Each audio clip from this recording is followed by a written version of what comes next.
Interact करूं, बातचीत करूं। भारत का गृह मंत्री रहते हुए भी जब भी बॉर्डर सिक्योरिटी फोर्स अथवा सीआरपीएफ के जवानों के बीच भी मैं जाता था, आईटीबीपी के जवानों के बीच जाता था, उस समय भी प्रायः मैं उनके साथ सीधा संवाद करता था। दिन रात देश की सुरक्षा में लगे हमारे प्रहरियों से मिलकर सचमुच मुझे बेहद सुकून होता है, अच्छी अनुभूति होती है।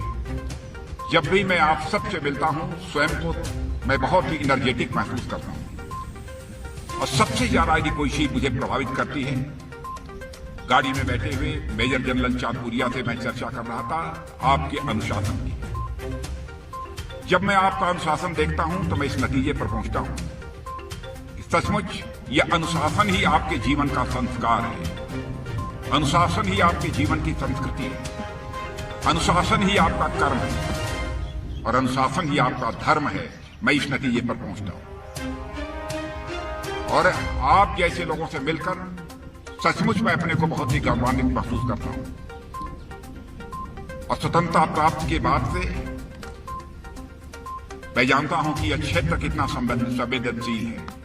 हमारा पड़ोसी किस प्रकार की समय समय पर नापाक हरकतें करता रहता है, यह बताने की जरूरत नहीं है।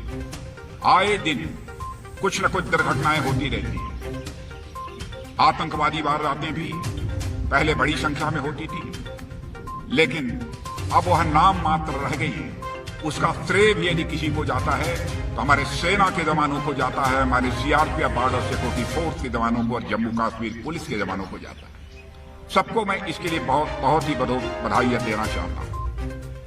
पाकिस्तान बराबर lead India with thousands of cuts के साथ हर समय यह कोशिश करता है कि भारत सदैव परेशान रहे। लेकिन आप सब इस देश की ऐसी फेंसिंग वायर हैं जिसके कट का प्रयास करने वाले खुद ही ब्रीडिंग के शिकार हो जाते हैं और आपकी मुस्तैदी से उसके अपने कट के प्रयास का खुद ही खामियाजा हमारे पड़ोसी को भुगतना पड़ता है। मैं दोस्तों बतलाना चाहता हूं कि आपके ऊपर देश को पूरा भरोसा है कि आप सब किसी स्तर पर और किसी भी स्थिति का सामना करने के लिए सदैव तैयार हैं, ऐसा देश यह मानकर चलता है। भारत दुनिया का अकेला देश है जिस देश की धरती से यहां के संत महात्माओं ने भारत की सीमा में रहने वाले लोगों को ही अपने परिवार का सदस्य नहीं माना है, बल्कि पूरे विश्व की धरा पर रहने वाले लोगों को अपने परिवार का सदस्य मानते हुए वसुधैव कुटुंबकम, the whole world is a family, यह मैसेज सारी दुनिया को किसी देश की धरती से गया है तो केवल और केवल हमारे और आपके देश की धरती या भारत से गया है। स्वदेशो लोकत्रयम, यह हमारे देश के ऋषि और मनीषियों ने कहा है। यानी केवल धरती ही नहीं बल्कि तीनों लोग हमारे परिवार हैं। इतना बड़ा मन इन भारतवासियों का है। हमारा चरित्र रहा है, हमने न तो किसी के स्वाभिमान पर कभी चोट पहुंचाने की कोशिश की है और न तो दुनिया के किसी देश की 1 इंच जमीन पर हमने कभी कब्जा करने की कोशिश की है। और मैं जानता हूं भले ही यह सब हमने न किया, लेकिन देश की सीमाओं की सुरक्षा जिस दिलेरी के साथ आपने सबने की है, उसकी जितने भी सराहना की जाए वह कम है। मैं कभी विचार करता हूं कि वो कौन सी भावना है जो आपको अपना सर्वस्व न्यौछावर करके अपनी जिंदगी भी देकर देश की सीमाओं की रक्षा करने के लिए प्रेरित करती है।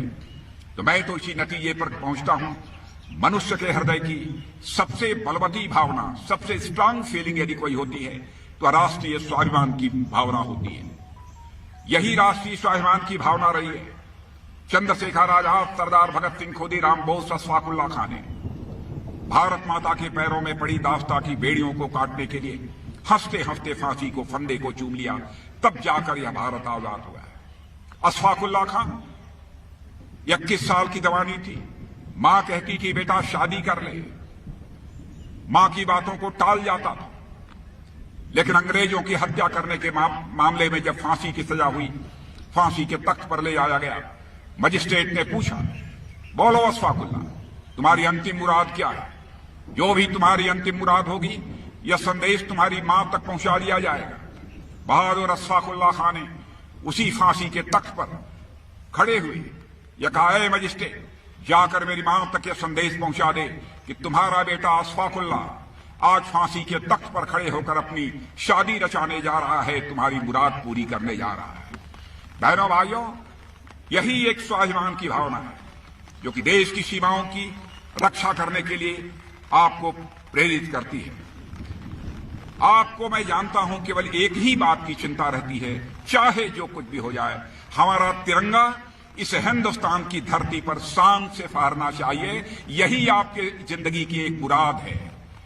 तभी जाकर इस सीमा तक आप संघर्ष करने का जोखिम उठा पाते हैं।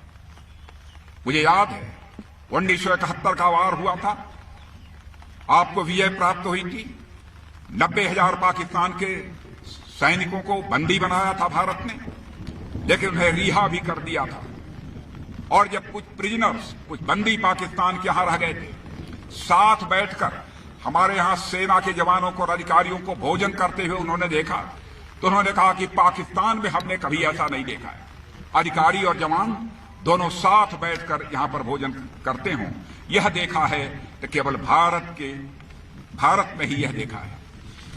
इस प्रकार का सम्मान हमारे पड़ोसी देश के जवानों को नहीं प्राप्त होता है। बहनों भाइयों, हम भी यदि भोजन करेंगे, नीचे बैठकर यदि भोजन करेगा तो देश का रक्षा मंत्री और देश का प्रधानमंत्री अपने जवानों के साथ बैठकर भोजन करेगा, अलग बैठकर वह भोजन नहीं करेगा। यह है हमारा भारत।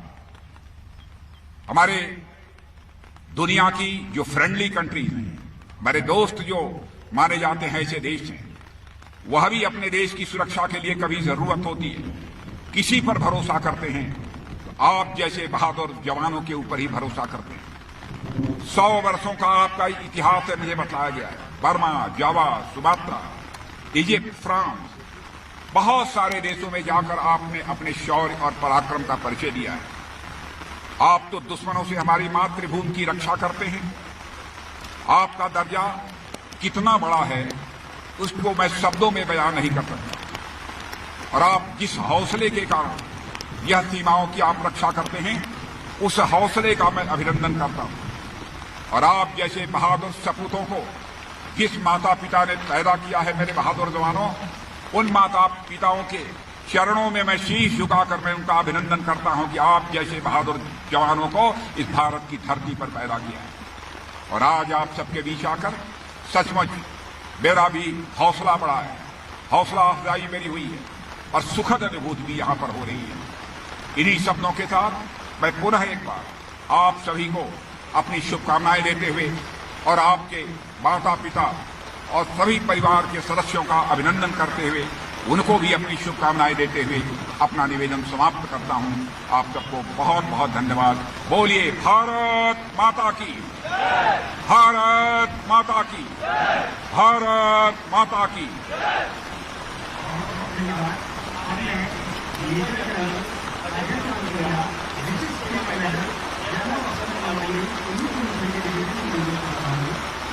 हमारे